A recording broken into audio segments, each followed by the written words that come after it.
guys, perkenalkan nama saya Frilia Yaakob, NIM 19603103. Dan saya Pingan Kapoyos, NIM 19603179. Nah, dan saat ini kami akan mempresentasikan hasil diskusi kami tentang perbandingan negara antara Sri Lanka dan Indonesia.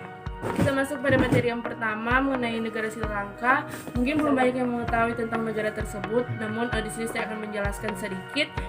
Negara Sri Lanka sendiri merupakan negara yang terletak di utara Samudra India dan di sebelah tenggara India ini memiliki nama lengkap yaitu Republik Sosialis Demokratis Sri Lanka yang berdiri sejak tahun 1972, di mana sebelumnya Sri Lanka dikenal dengan nama Ceylon. Sri Lanka sendiri memiliki luas wilayah 6.610 km dengan jumlah penduduk sebanyak 23.187.516 jiwa pada tahun 2020.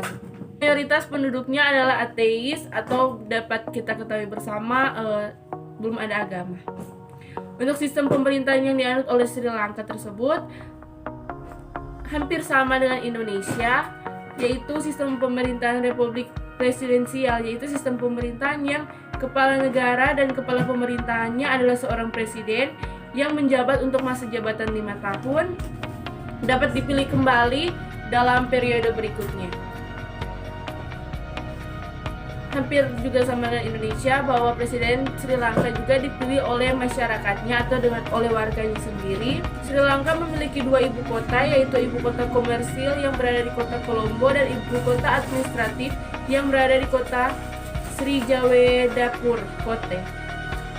Dalam bidang perekonomian, Sri Lanka juga mengalami pertumbuhan ekonomi pada tahun 2020 yang besar dengan kenaikan sebesar 2,29%.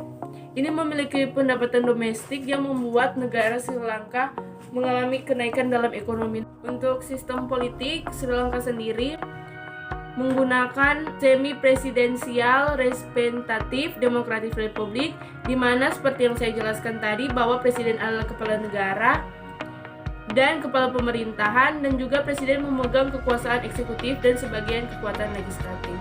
Selanjutnya Indonesia. Negara Indonesia menganut bentuk negara kesatuan. Istilah lain dari negara kesatuan ini adalah eight man state. Indonesia menganut sistem pemerintahan presidensial. Sistem hukum di Indonesia adalah sistem hukum Eropa kontinental atau biasa disebut dengan civil law.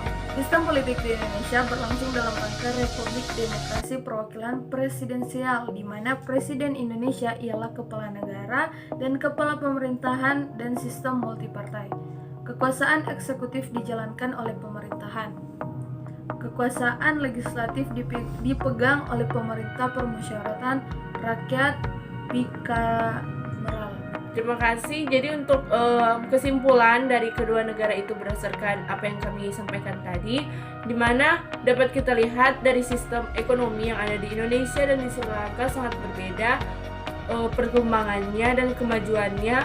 Dan untuk sistem politik, Indonesia dan Sri Lanka sama-sama menganut sistem yang sama, bentuk yang sama, karena negara tersebut juga sama-sama negara republik presidensial.